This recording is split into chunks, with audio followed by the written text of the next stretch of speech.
I think it's a big misconception from medical school. People throw the word datix around like it's a verb, like you're being datix, like it's punishment. Hello, welcome to the Coffee on Call Medicine podcast, a podcast series to help ease your transition from medical school to foundation. So sit back, put away the textbooks, and grab a coffee. Enjoy. Hello and welcome to Coffee on Call, the Foundation Medicine podcast. My name's Kitty and I'm here today with Polly. Hi. And Imi. Hi. And today we're going to talk about mistakes. So Polly, Imi, have you guys ever made a mistake? Do you feel okay answering that question? Yeah, that's a very broad question. Yes. I think looking at specifically work as well, I have made mistakes in work.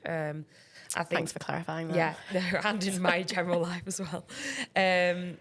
So one that particularly comes to mind for me is I made a prescribing error when I was in my F2 year that was sort of significant enough that I needed to sort of, speak to the patient and their family about it, submit a report about it and that kind of thing. So, yeah, that's probably the most memorable mistake that sits in my mind from my time at work.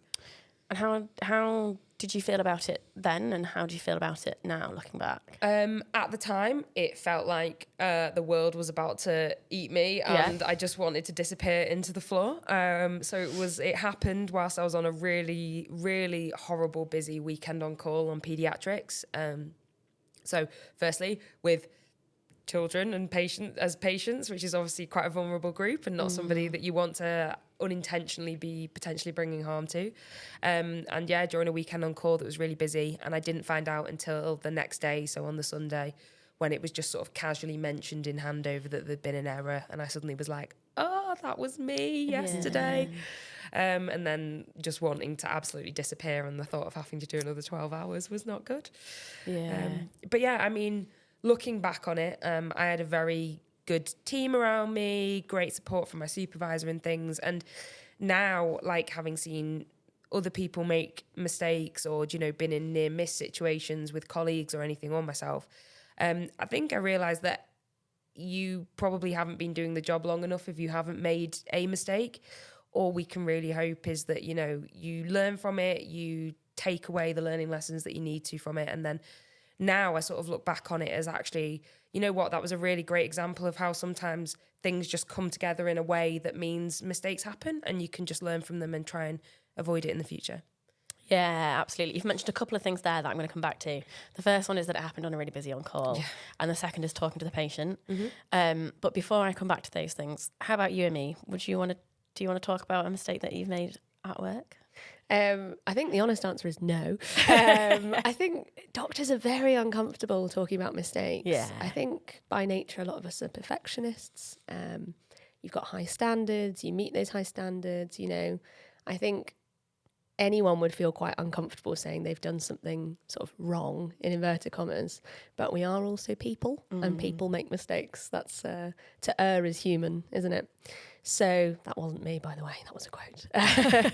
I saw you thinking that sounded clever. Definitely not me. So yes, I've made mistakes. And similar to Polly, I made a medication error not too long ago. And I think the overwhelming feeling at the time was, I can't believe I've done that. Because it felt so out of character. So, I couldn't quite believe that I had done it, but obviously you do, because you're working in a difficult environment and things are very busy and often, short-staffed, whatever. There are contributing factors. And you're making so many decisions quite quickly that it's quite easy for something to slip through the net. And there are safety things in to try and prevent that, but it's not going to get it every time. Yeah, no, I think you're absolutely right. And I think you've Polly, you particularly mentioned, and Amy, you alluded to it, that actually a mistake is a huge learning curve for you, a huge learning lesson for you. They're absolutely awful when they happen, but like you said, they happen, and it's about using that as a learning lesson, and you're reflecting on it and then moving on and taking it forward in a positive way into the rest of your, I suppose, clinical training. Now, you've both talked about the fact that your mistakes, or that you're more prone to mistakes perhaps on a busy shift or when you're short-staffed. Have you heard of the Swiss cheese model? Yes, from university. Does anyone want to explain it? Yeah, so I guess the Swiss cheese model basically alludes to the fact that a mistake never happens in isolation. There is always a series of things that have to go wrong or, go right essentially for a negative outcome to occur. So if you think about a piece of Swiss cheese, it's got loads of holes in it. And if you stack a load of pieces of Swiss cheese on top of each other, somehow there will be a way through to the other side. And the idea is that no matter how many barriers we put in, so things like warnings on prescribing software that tells you there's a drug interaction or the dose is wrong, or pharmacists checking a drug chart, or nurses doing double checks before giving a medication.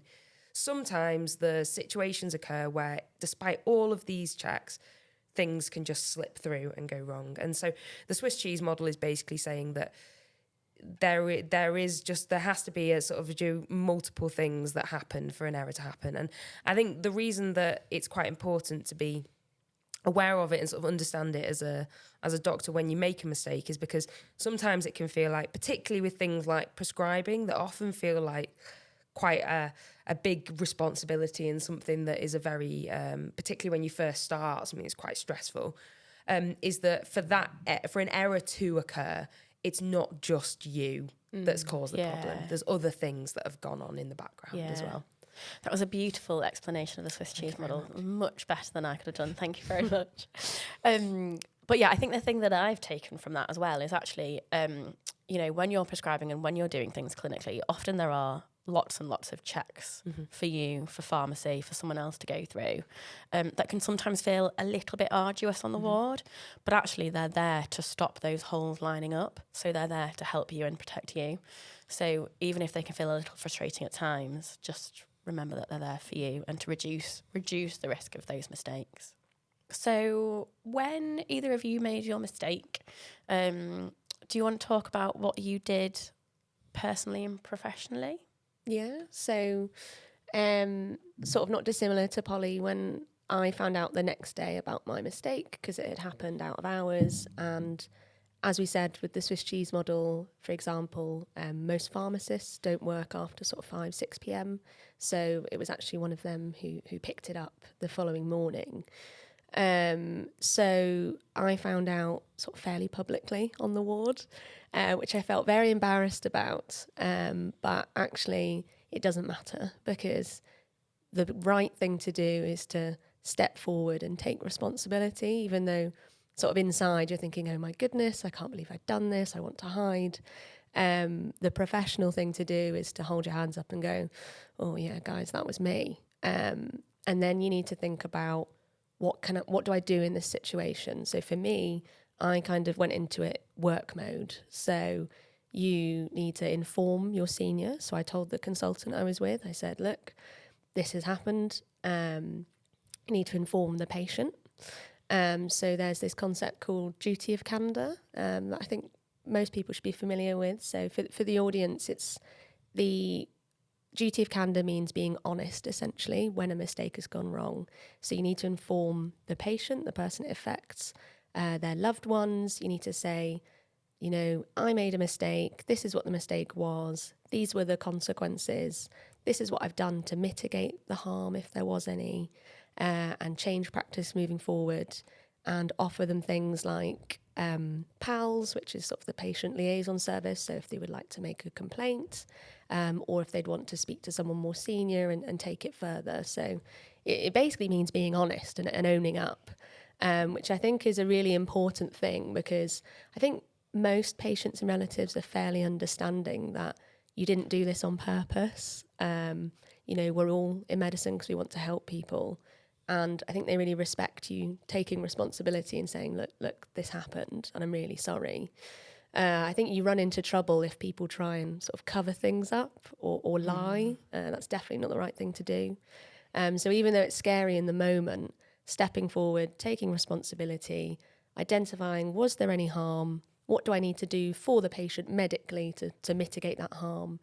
And, take that responsibility and be honest with your colleagues and the patient.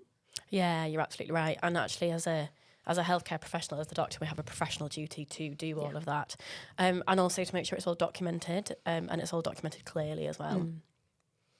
The other couple of things I would add to that, to potentially take forward, which isn't necessarily essential, but consider doing a datex. Yeah. So reporting it to the trust to allow someone senior in the department to look at why it happened and what they can do to prevent it next time.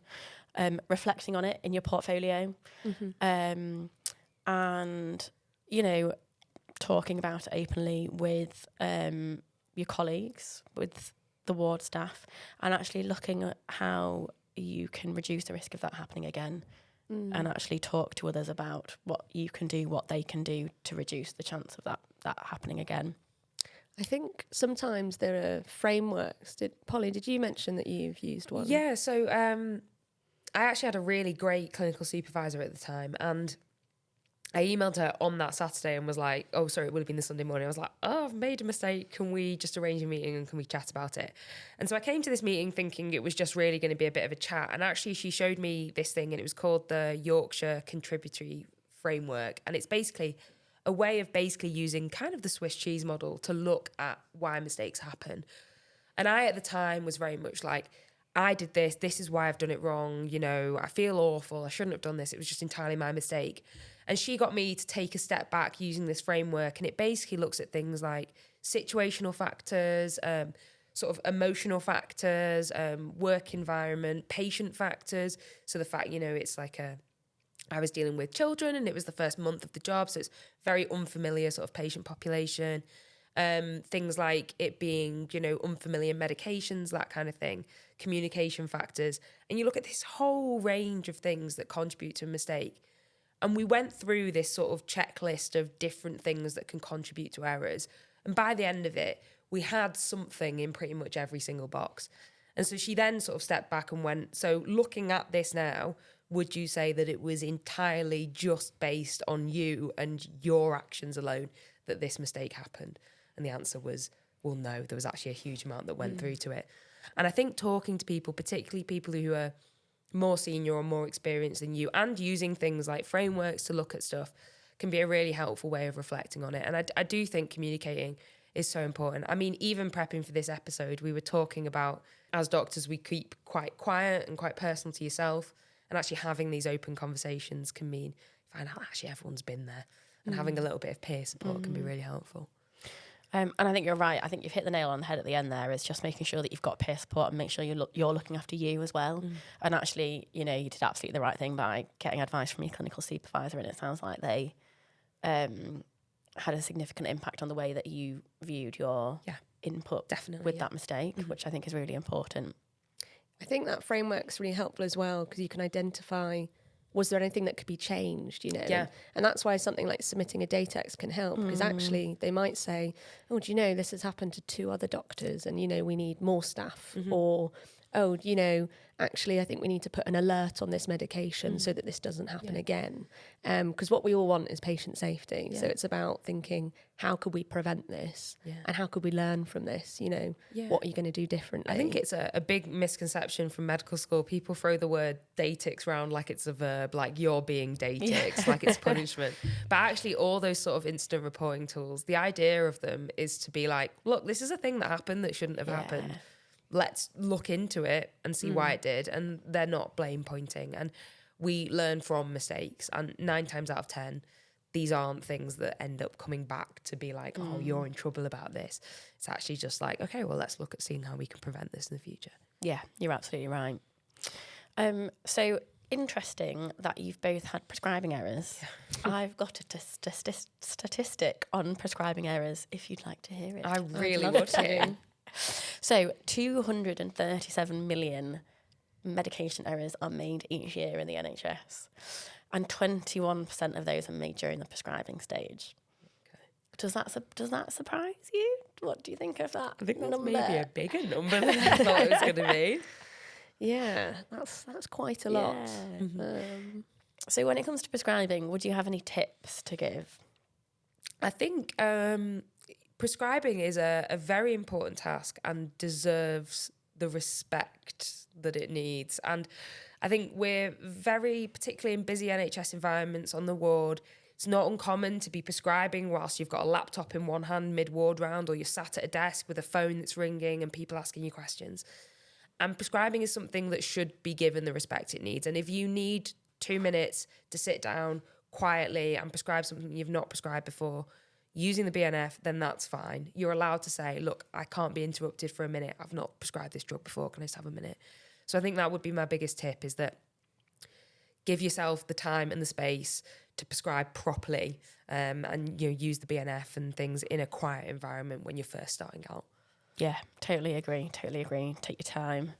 I think also, use the people around you. Pharmacists are excellent for, sometimes, especially with electronic prescribing, you might prescribe a drug and then 2 days later notice it's been changed, or there's a comment by the pharmacist. Go find them, speak to them.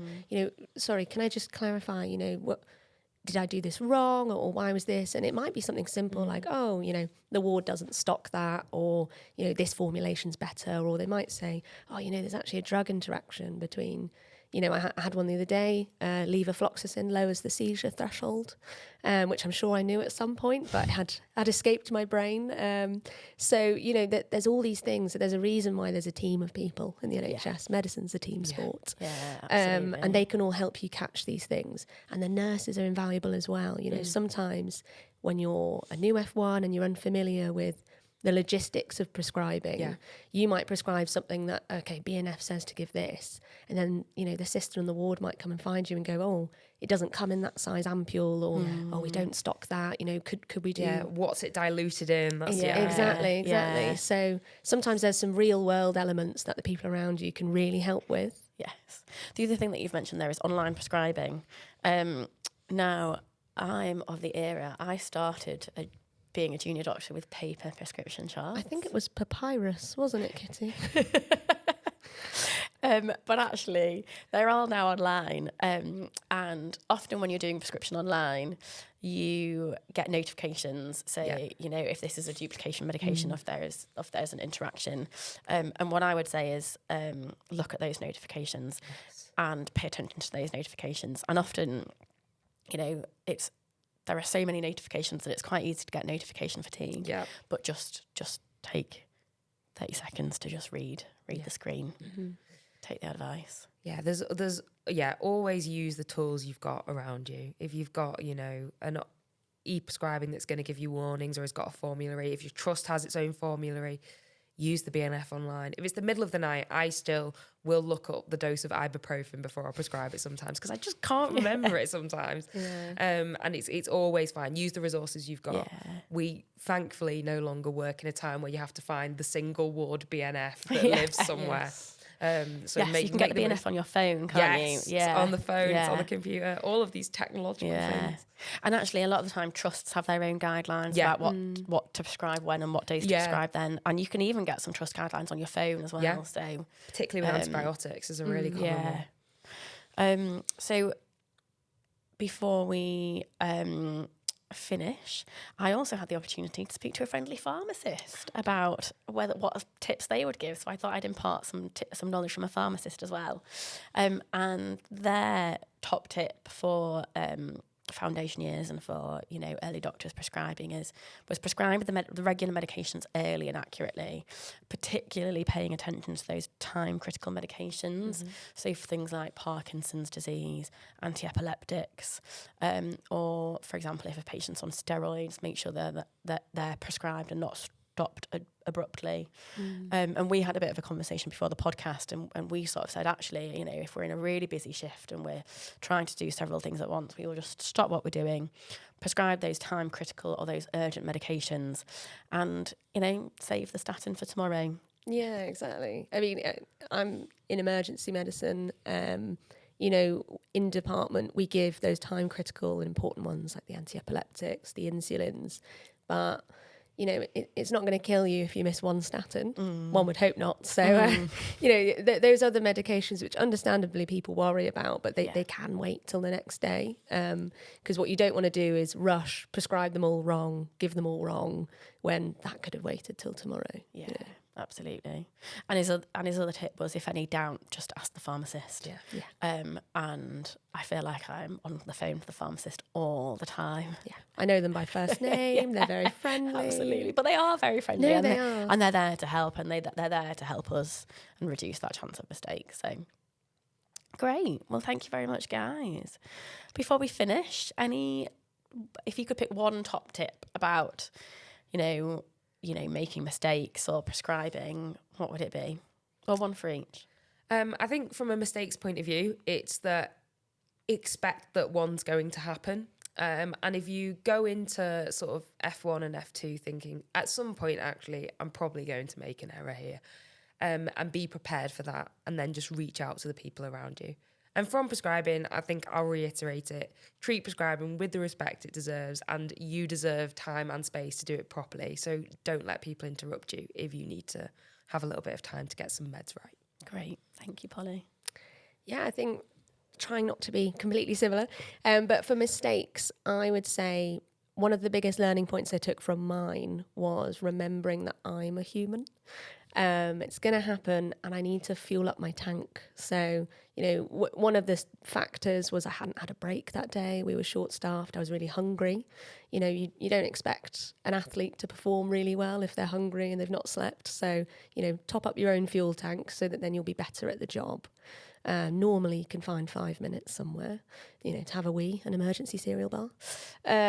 So that will definitely help. And then for prescribing, it would be take a second before you press that button or do that signature to just double check. I know they always say it in medical school, but genuinely take a second, reread what you've written or typed in and think, yeah, is that the right drug, right person, right dose? What are their allergies? Go.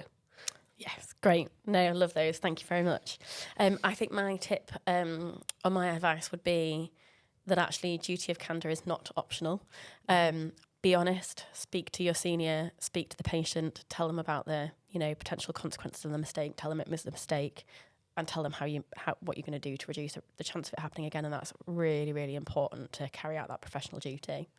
And I think from a pharmacy perspective, it's just ask. If you don't know, ask the pharmacist. Great. Well, thank you very much, guys. I think that's it for today's episode, and we'll see you later. Thank you.